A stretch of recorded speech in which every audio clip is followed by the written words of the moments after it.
Buenas noches, yo soy Carlos Bonjoroch, soy miembro de la Asociación Cultural Manduará y nuevamente hoy estoy con ustedes en esta temática de presentaciones en vivo sobre alusivas al 14 y 15 de mayo de 1811 y bueno, en este caso hoy le vamos a presentar eh, las batallas de Paraguarí y de Tacuarí en una versión ilustrada de forma que puedan entender la dinámica y el desarrollo de las mismas.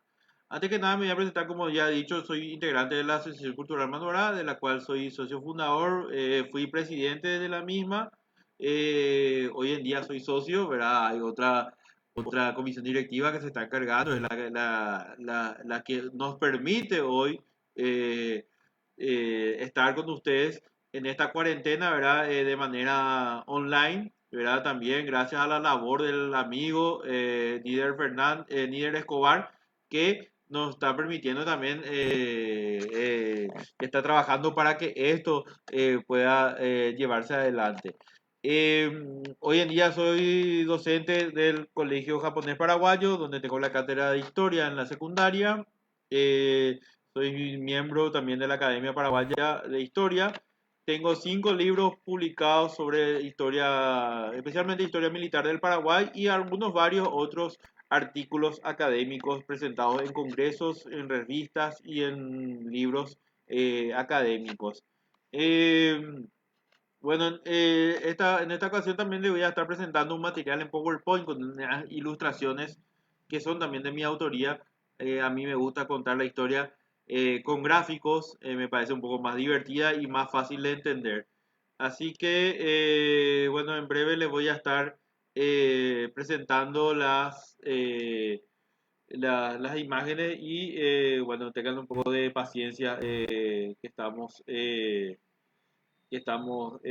voy a ver las directivas para hacer. Bueno, vamos a introducirnos ya en nuestro material que vamos a estar mostrando hoy sobre las batallas de Paraguarí y Tacuarí, que se engloban dentro de la campaña contra Belgrano y la Junta de Buenos Aires. La campaña de la provincia del Paraguay, que en ese momento todavía era una provincia colonial del imperio colonial español. Eh, Acá tenemos una imagen donde están presentadas las banderas de Paraguay y de Argentina porque es parte de la historia común que tenemos con los hermanos argentinos.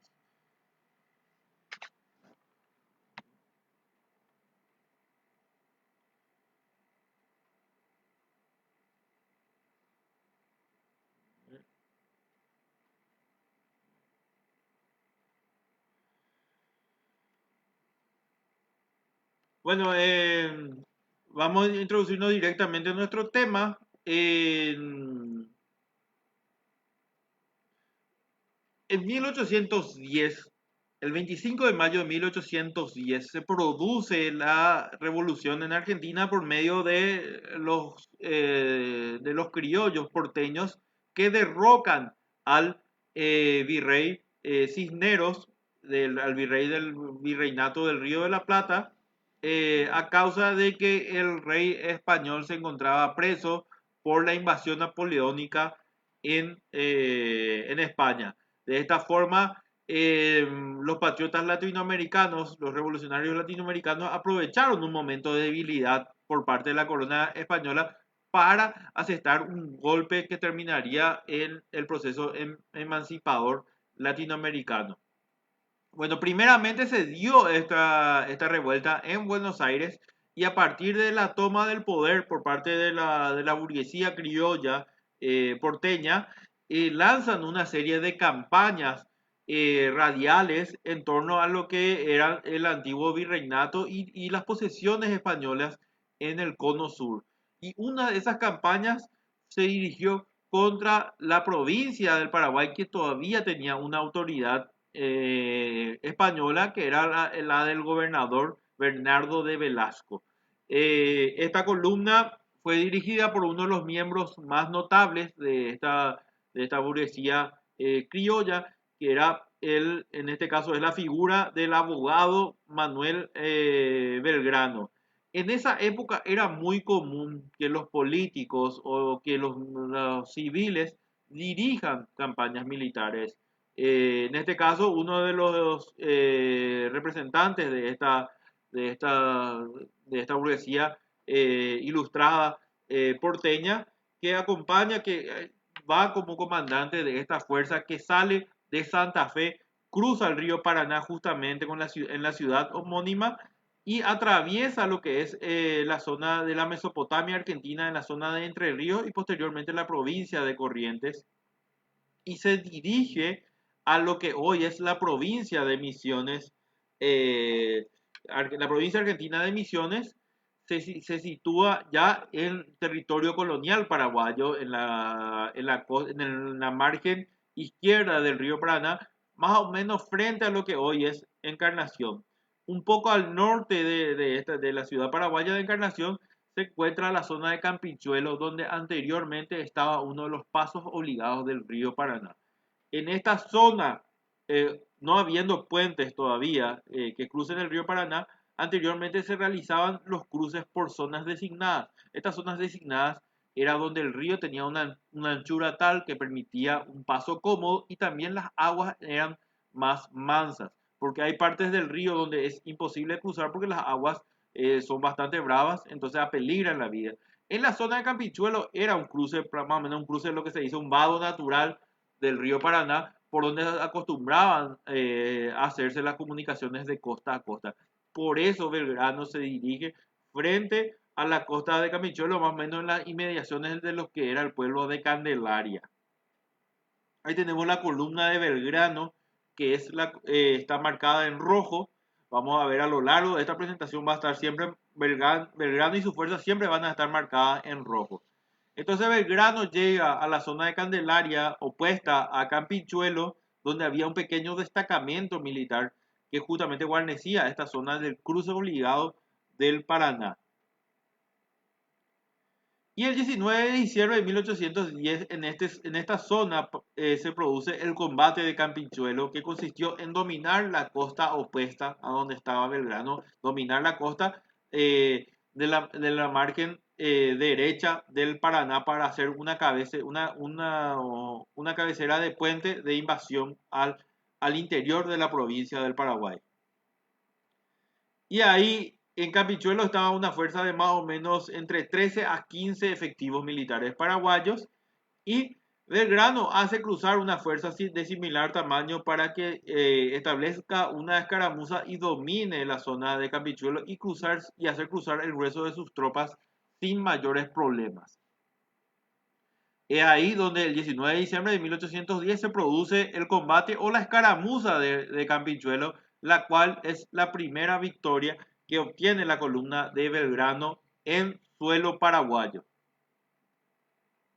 Tras la escaramuza de Campichuelo, Belgrano dirige su columna hacia el río Tebicuarú, al cual espera vadearlo en el paso Santa María, que este es otro paso, otro vado natural, esta vez en el río Tebicuarú. O sea, en cada río estaban marcados los pasos por donde era más efectivo y más seguro cruzar el río. En este caso es el paso Santa María, que hoy se encuentra a 1 o 2 leguas aguas arriba de lo que hoy es Villa Florida. Entonces, tras la escaramuza de Campichuelo, Belgrano hace cruzar el grueso de sus tropas y se dirige al paso Santa María sobre el río Tebicuari. Ahí tenemos el cruce de las fuerzas, ¿cómo era? Porteñas de Belgrano en la zona de Campinchuelo. Bueno, una vez llegado o sea, cerca de las inmediaciones del río Tebicuarí, Belgrano es informado de la presencia de una fuerza enemiga al sur. Por ello despacha una sección que el 6 de enero enfrenta a la pequeña fuerza provincial en la que se conoció como la refriega de Maracaná. Claro, iba avanzando Belgrano y de repente se informa de que hay una fuerza de la provincia del Paraguay leal al gobernador de Velasco al sur. Y como Belgrano no puede permitir, o sea, un jefe militar no puede permitir que haya una fuerza a sus espaldas, porque eso puede ser una táctica de envolvimiento, o sea, puede ser fatal. Entonces, Belgrano es obligado a neutralizar esta fuerza, entonces despacha una sección de sus fuerzas para batir a esta fuerza que en lo que sería la refriega de Maracaná, que se produce en un espacio, en un campo tal de lo que hoy es el departamento de Misiones. Lastimosamente, el sitio este de Maracaná hoy es desconocido. O sea, se perdió el nombre. O sea, no hubo demarcación de la zona, se perdió el nombre y hasta hoy en día los investigadores no saben ni por asomo dónde es Maracaná. ¿Verdad? Es un sitio que lastimosamente después cambió de nombre o se olvidaron o murieron todas las personas que conocían este sitio y no está demarcado en nuestra topografía el nombre de Maracaná. Y como fue una refriega muy pequeña, debido a eso probablemente tampoco existan evidencia arqueológica que nos permita conocer dónde sucedió este sitio, pero sí sabemos que se dio más o menos un poco al norte del corazón de la provincia del departamento de Misiones. Ahí se produce la refriega de Maracaná, en la cual es, eh, es favorable para las fuerzas de Belgrano. La segunda victoria que obtiene Belgrano en la campaña contra el poder español de la provincia del Paraguay. Vale decir que Belgrano sigue avanzando, realiza el cruce del Tebecuary por el paso Santa María y Belgrano va anotando en sus diarios, en la documentación, en las cartas, que él esperaba que los paraguayos, que los habitantes de la provincia del Paraguay se le plieguen, o sea, se le unan en contra de las autoridades españolas. Pero Belgrano dice que él va avanzando por el territorio paraguayo y no hay ningún alma. O sea, estaba totalmente despoblado el Paraguay. Por lo visto, llegó la orden de Velasco de que se retire, de que las poblaciones se alejen y hagan más o menos lo que sería una estrategia de suelo arrasado o de tierra quemada contra la columna de Belgrano. Y Belgrano avanza con pueblos fantasma, con campos fantasma y no encuentra un solo paraguayo que se le pliegue y esto le produce una tremenda extrañeza a Belgrano. Esto de cierta forma se puede explicar también porque en el Paraguay, el Paraguay, el poder español tenía cierta simpatía a esta altura porque se hizo efectiva las reformas borbónicas, las cuales implementaron un dinamismo en la economía que fue algo benigno para la provincia del Paraguay, que anteriormente estaba atrasada, estaba empobrecida, y a causa de las reformas borbónicas, el Paraguay vivió un momento de bonanza económica muy parecido a lo que pasó en la etapa posterior a Itaipú durante el gobierno del general Stroessner, ¿verdad? Solamente que aquí la bonanza económica ya estaba durando casi 3 décadas, entonces en esta época el Paraguay conoció un desarrollo económico bastante importante, lo que hacía que los habitantes del Paraguay estén en cierta forma bastante contentos con el gobierno colonial español. En contrapartida, el Paraguay siempre estuvo los habitantes del Paraguay siempre vieron con resentimiento a todo lo proveniente de Buenos Aires, porque anteriormente en otras épocas en Buenos Aires se pagaban impuestos, las mercaderías paraguayas eran obligadas a pagar impuestos, eran muy maltratados los paraguayos. De esta forma, también Buenos Aires era la que envió, claro, por orden de España, pero era de Buenos Aires de donde salían las fuerzas que aplacaron las revoluciones, las dos revoluciones prácticamente, especialmente la tercera revolución comunera del año 1717 a 1735. Y esto siempre quedó en el resentimiento del paraguayo. O sea, el paraguayo siempre tuvo un sentimiento especial hacia lo porteño. Entonces, en una lucha entre porteños y españoles, el paraguayo otra vez se sentía más atraído más sentía más simpatía por los españoles y de esta forma tampoco, naturalmente, Belgrano no encontró paraguayo que se le pliegue. Aparte que, bueno, también estaban las órdenes de Belgrano también de no, eh, de no acercarse a las fuerzas eh, porteñas, de las órdenes de Velasco, perdón. Bueno, sigue avanzando Belgrano hacia el norte del Paraguay y su intención era llegar a la zona de Paraguarí antes de llegar a Asunción. Pero en el camino Belgrano va acampando y va saqueando distintas estancias y puestos militares, ¿verdad? Era una forma de hacerse de logística, ¿verdad? De víveres para proseguir su avance. Y entre los sitios en los cuales estuvo acampando y saqueando, justamente se encontraba la antigua alquería de Yaguarí, propiedad de Manuel Atanasio Cabañas, que es la que vemos en esta fotografía. Por suerte hay todavía vestigios en pie, o sea, edificios en pie de la antigua alquería Yaguarí, que era la estancia de Manuel Atanasio Cabañas. Justamente Belgrano estaría acampando y saqueando la propiedad de uno de los comandantes paraguayos que terminaría enfrentándolo al jefe porteño. También más al norte de la alquería de Yaguarí estaba la estancia de la familia Yegros, donde estaba la casa materna de Fulgencio y Antonio Tomás Yegros. Aquí también llega Belgrano y se instala y bueno, hace uso de los recursos también de otros jefes militares paraguayos a los cuales terminaría enfrentando. Por suerte, todavía está en pie también la casa materna de Fulgencio y Antonio Tomás Yegros, próceres paraguayos. Acá tenemos algunas vistas de la alquería de Yaguarí, que es hoy un museo, Museo Cabañas. Camino, está más o menos pasando el pueblo de Capucú. Esto está ubicado en el distrito, en ese distrito, y está muy cerca de la ruta 1, entonces es muy fácil visitar. Hay que ir, es un sitio muy lindo, muy bien cuidado, muy agradable, está en una altura. Y la estancia de la familia Yero, que también, bueno, o sea, la casona de la familia Yero, que se encuentra hoy en una estancia de propiedad estatal dependiente del Ministerio de Agricultura, donde una estancia modelo donde se desarrollan estudios y esas cosas. Bueno, ahí está la casona de la familia Yero, que este era su estado más o menos ahí por el año 2010, y posteriormente fue refaccionada esta casa. Y hoy se encuentra de esta manera, o sea, ya fue restaurada y bueno, también puede ser visitada.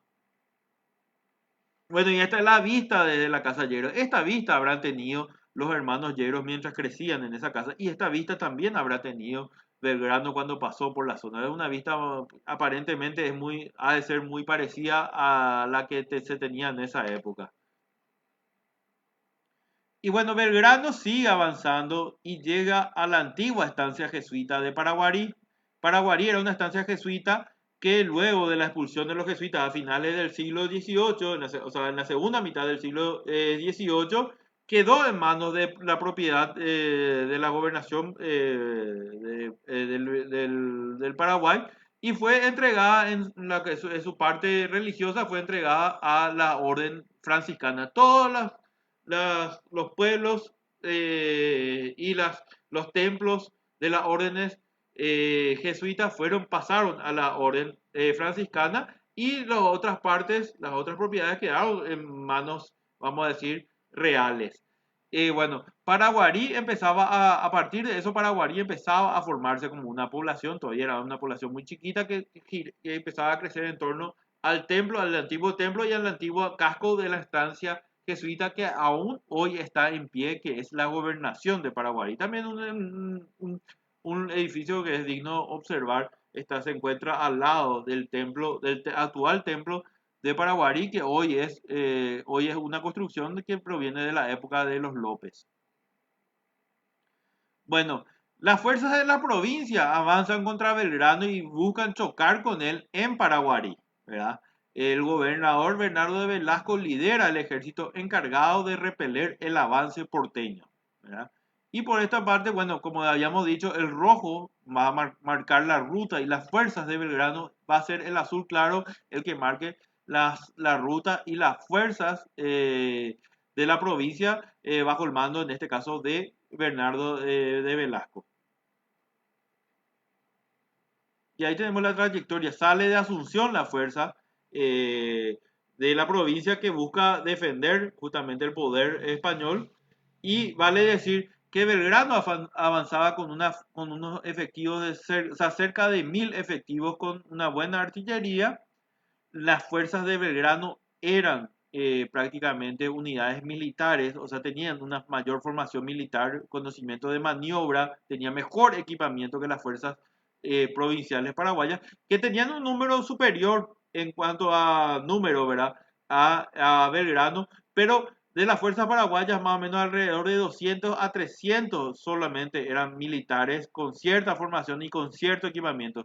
Después la componían, o sea, en total componían una fuerza de 3.000 a 5.000 efectivos, pero mayormente eran milicianos o civiles armados con una tacuara a la cual se le añadió un cuchillo en la punta de modo de improvisar una lanza y que era atada generalmente con cuerda de cuero. Y este elemento se llamaba la chuza, que era la mayor parte del equipamiento del ejército, de lo que podríamos decir el ejército provincial, que era más bien una milicia con poca experiencia militar.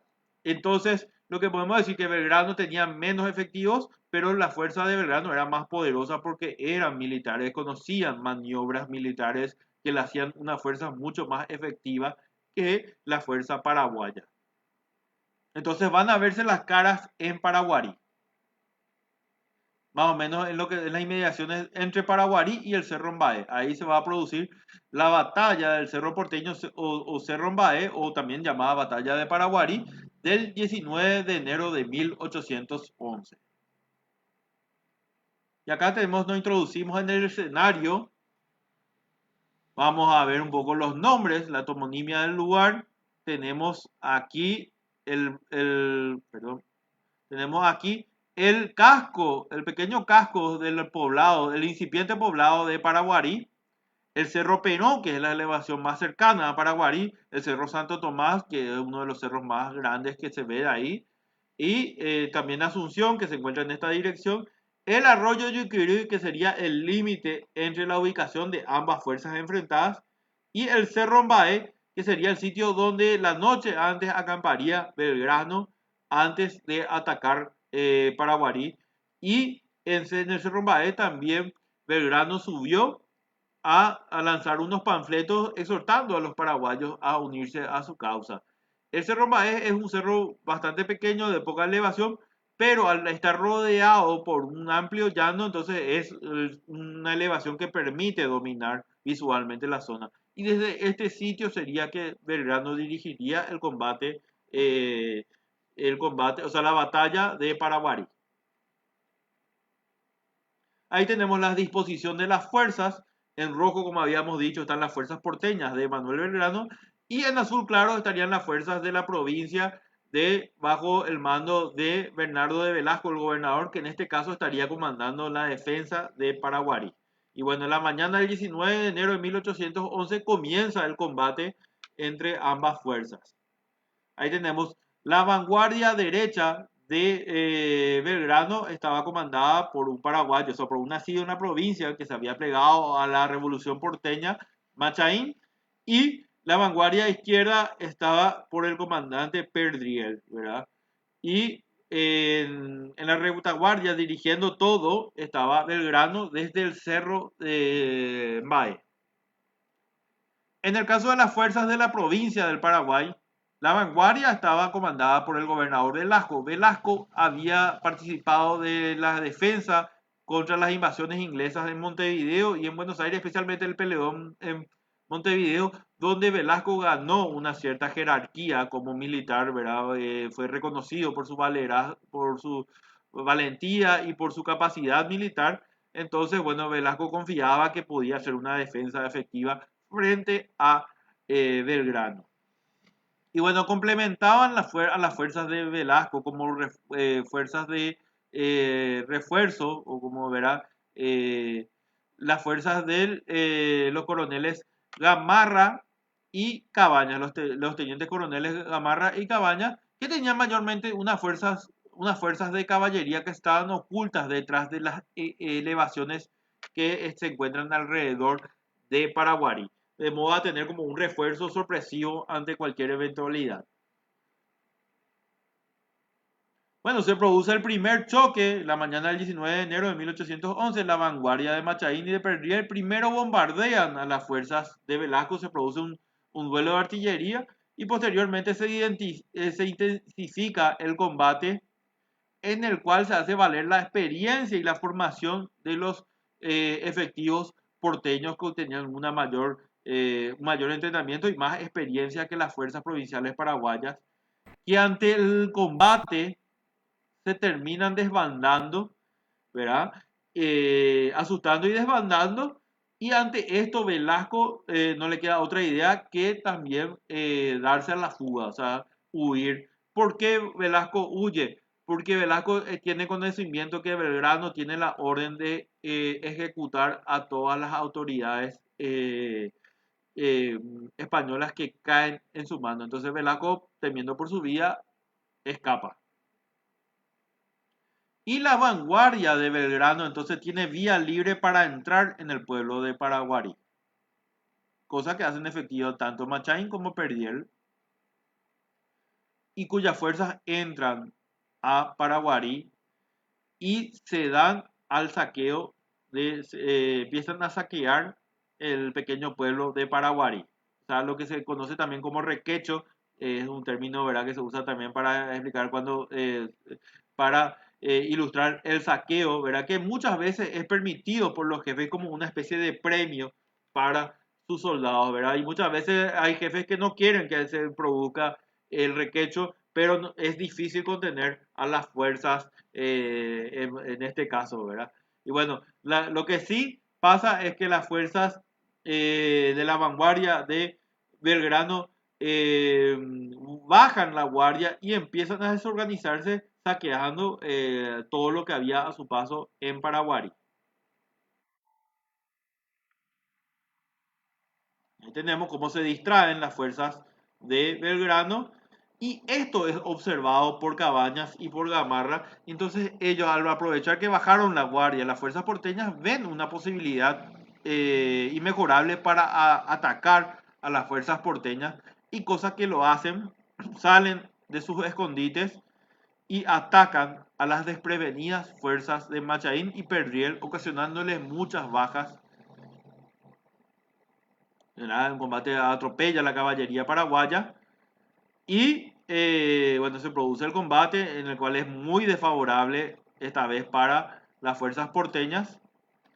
Y Belgrano, observando que lo que parecía ser una inminente victoria, y hasta ese momento inicialmente fue una victoria aplastante de Belgrano, se le va transformando en una derrota que compromete la extinción de la totalidad de sus fuerzas. Entonces Belgrano ordena la retirada para evitar justamente mayores pérdidas y bueno, tiene que desistir de su avance hacia Asunción y reorganiza sus fuerzas y se bate en retirada.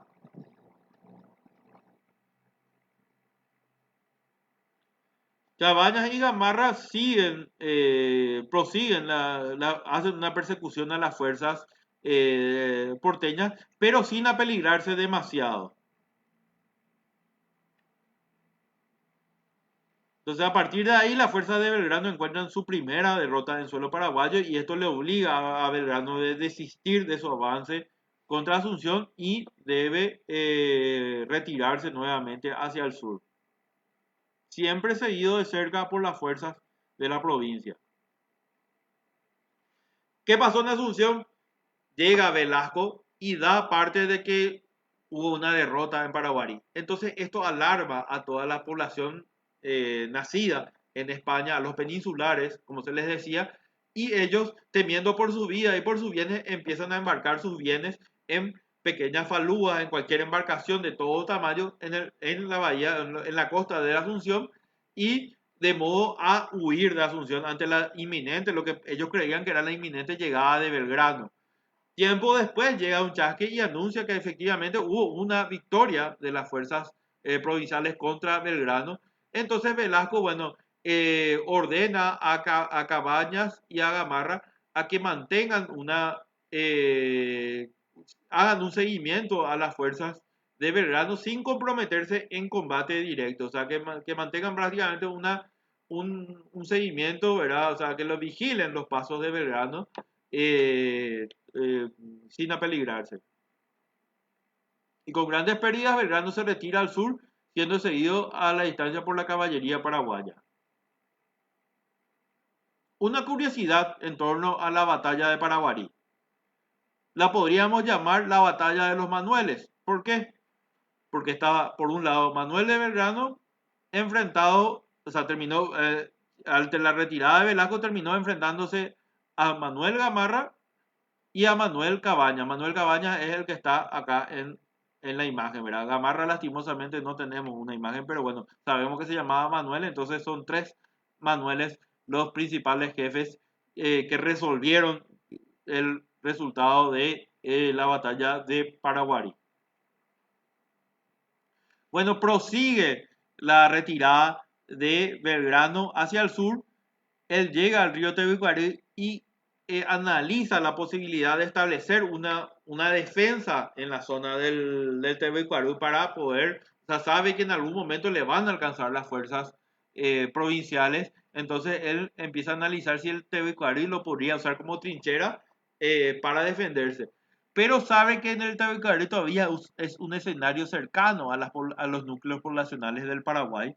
Entonces decide retirarse más al sur para obligar a las fuerzas de la provincia del Paraguay a alejarse también de sus centros logísticos y establecer, o sea, hacer una mayor marcha, lo que le podía cansar a las fuerzas provinciales. Y Belgrano sigue yéndose hacia el sur, siempre seguido de cerca por las fuerzas paraguayas que van siendo lideradas a su vez por Cabañas, por Gamarra, por Fulgencio Yegros y otros. Y Belgrano llega a la zona cercana a la desembocadura del río Tacuarí, el cual sobrepasa y se establece sobre la margen izquierda, donde dice, acá sí es un sitio donde vamos a establecer una defensa para poder batir a las fuerzas de la provincia que nos están acosando. Y es lo que sería la batalla de Tacuarí. Y este es el escenario ¿verdad? Cercano a la desembocadura del río Tacuarí en la zona, en la desembocadura en el río Paraná. Aquí el 9 de marzo de 1811 se desarrollaría la batalla de Tacuarí, pero Belgrano llega prácticamente un mes antes a esta zona, hace descansar a sus fuerzas que están extenuadas tanto por la marcha como por los distintos combates y establece un perímetro defensivo usando el Tacuarí como trinchera y empieza a realizar las obras necesarias para poder realizar una defensa, trincherarse y fortalecerse en este sitio, entre las que incluía reglar artillería. ¿Qué significa arreglar artillería? Significa adecuar, o sea, hacer ensayos de fuego de artillería en los posibles pasos, o sea, que los pasos que permite la topografía y la vegetación de la zona, entonces de modo a tener bien apuntados los cañones y medir a cuántos grados debería de estar disparando, posicionando el cañón en el caso de que la fuerza enemiga avance por tal o cual punto. Y bueno, las fuerzas enfrentadas en este caso serían las lideradas por Manuel Belgrano, que a su llegada a Tacuarí contaba con cerca de 900 efectivos y unas 6 piezas de artillería. Manuel Atanasio Cabañas tenía con una fuerza de máximo de hasta 2000 hombres y 10 piezas de artillería. En cierta forma, Cabañas no contaba con el número necesario para realizar un ataque ofensivo, ¿verdad? Que generalmente debe ser por lo menos 3 veces superior al que va a mantener la línea ofensiva. Pero bueno, Cabañas intenta igualmente batir a Belgrano. Y vamos a ver las tácticas de los jefes enfrentados. Bueno, como sabemos también el sitio de Tacuarí es cercano a lo que era el pueblo o la capilla de Tuparaí, que hoy sería la ciudad de Carmen del Paraná. En ese entonces tenía esta denominación. Bueno, Belgrano se hace fuerte en la margen izquierda del río Tacuarí y ahí espera el embate de las fuerzas de Cabañas. Cabañas, para poder enfrentar por varios frentes, o sea, para atacar por varios frentes a Belgrano y tomarlo por sorpresa, ordena la construcción de una serie de embarcaciones, ¿verdad? Aprovechando la madera de la zona que era abundante, y estas embarcaciones iban a estar artilladas con un cañón y iban a ingresar por el Tacuarí y iban a batir por el costado sur, por el flanco sur, a a Belgrano. Por otro lado, Cabañas ordena al comandante Luis Caballero para que inspeccione los posibles pasos del río Tacuarí y busque un sitio donde sea posible hacer un puente para cruzar al otro lado, una fuerza que también avance por el noroeste contra Belgrano. Entonces, de esta forma, atacarle por tres frentes a la fuerza de Belgrano, ¿verdad? Luis Caballero recorre la zona de la costa del Tacuari y encuentra abundante madera y un sitio adecuado para hacer un puente. Pero el puente era una tarea bastante difícil porque tendría que tener 25 metros de largo, algo bastante difícil y tenía que hacerlo en tiempo récord. Entonces, Luis Caballero se pone a trabajar y termina el puente. Y tanta es la dedicación que le da Luis Caballero, que ya era una persona de avanzada edad, que le da a esta terminación del puente, que cuando termina el puente cae muerto. O sea, queda feliz por la culminación de la tarea, por haber cumplido la misión, pero cae muerto debido al cansancio que esto le produce, la fatiga que le produce el haber concluido el puente. Entonces, el 9 de marzo, Cabañas ordena un ataque por los tres frentes contra Belgrano. Se introduce la fuerza fluvial improvisada con cañones embarcados. Se introduce por el Tacuario. Y hay una fuerza, la fuerza central, hace el combate de costa a costa, batiendo de frente a Belgrano de modo a distraerlo para permitir la sorpresa de las otras fuerzas que van a llegarlo por ambos flancos. Y llegan las fuerzas a batir a Belgrano por distintas partes. Belgrano es obligado a separar sus fuerzas para poder establecer un perímetro defensivo efectivo. Y se produce un encarnizado combate que a ambas fuerzas termina por ocasionarle varias bajas. Belgrano sabe que es inminente su derrota. Y Cabañas sabe que va a lograr el triunfo, pero que le va a costar mucho derrotar totalmente a Belgrano. Entonces, Cabañas le propone propone un parlamento y se empieza, envía un parlamento, en este caso a Antonio Tomás Yegros, uno de los hermanos Yegros que estaba presente. Los dos hermanos Yegros eran capitanes y estaban presentes en dicha batalla. Uno estaba en cada ala, ¿verdad? O sea, Fulgencio en una ala, el otro en otra ala. Pero es Antonio Tomás Yegros quien va y mantiene, o sea, una entrevista con Belgrano, ante la cual la primera propuesta del jefe paraguayo era que Belgrano entregue las armas en compensación por los daños ocasionados contra la provincia del Paraguay y que se retire logrando una capitulación. Pero bueno, Belgrano se hace más o menos el duro, ¿verdad? Tal cosa, y bueno,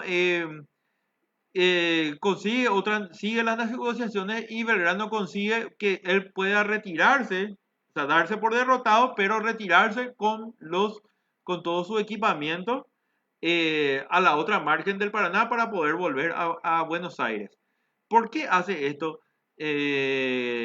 Cabañas? Porque Cabañas tiene, o sea, acá hay que entender la lucidez que tenía el jefe paraguayo, o sea, el jefe nacido en Paraguay bajo el servicio de España, que tenía una lucidez tal que él dice, esto me va a costar recursos y me va a costar vidas. Entonces él busca ahorrarse esas bajas que serían en balde, o sea, muestra una gran lucidez, cosa que de repente no encontramos en muchos jefes paraguayos, especialmente en la guerra de la Triple Alianza, donde atropellaban y más o menos que no ahorraban vidas y recursos paraguayos.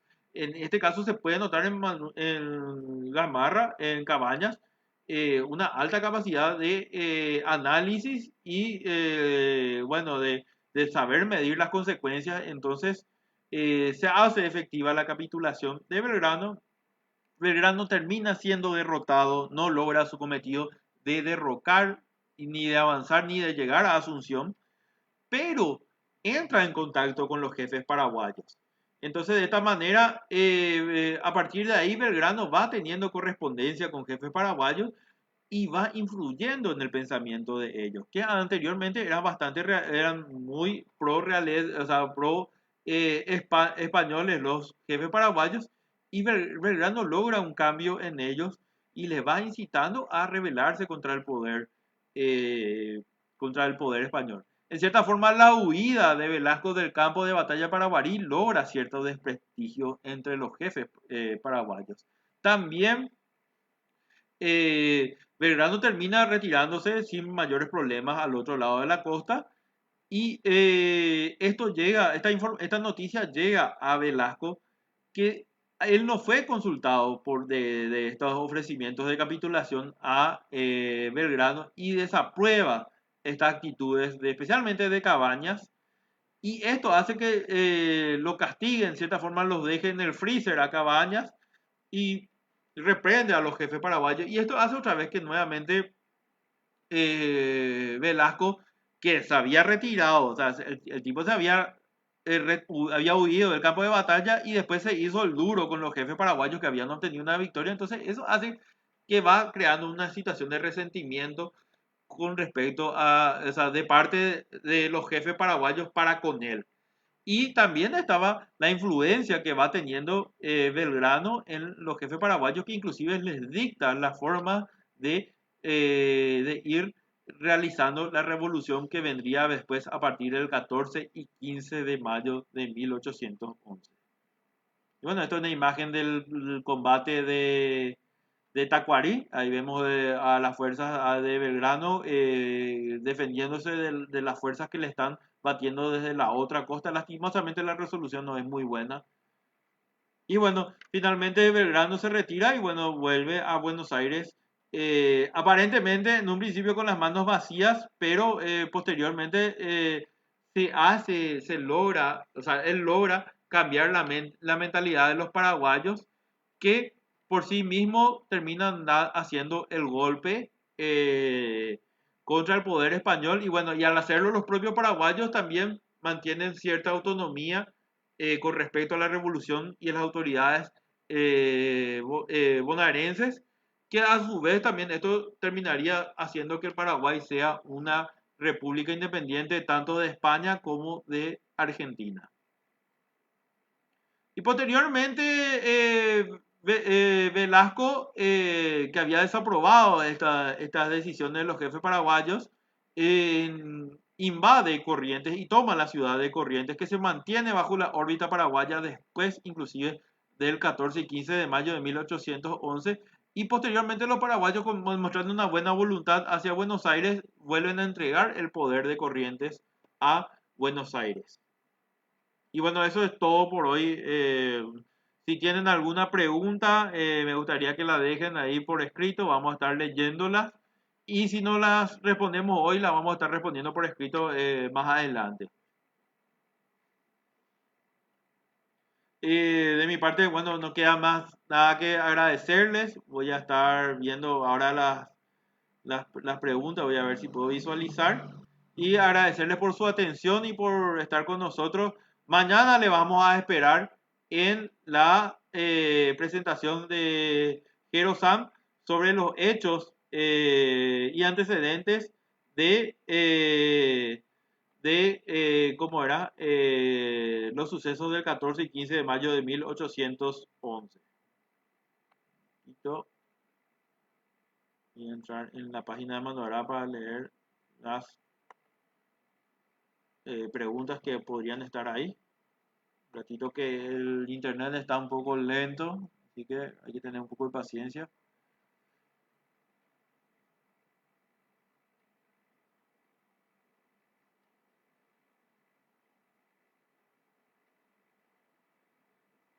Y vamos a tener que tener paciencia porque está muy lento. Bueno, voy a intentar leerlas por el teléfono. Probablemente aquí sea más fácil.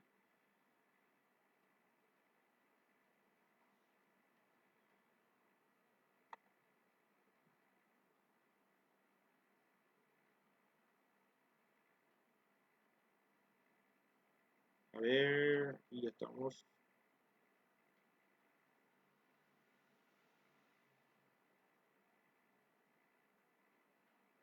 Bueno, a ver. No, aparentemente no hay ninguna pregunta todavía, entonces, bueno, damos por terminada la, la charla. Bueno, así como dije, si surge alguna cuestión, alguna curiosidad, déjenla por escrito en la página de Manduará y vamos a estar respondiéndola oportunamente.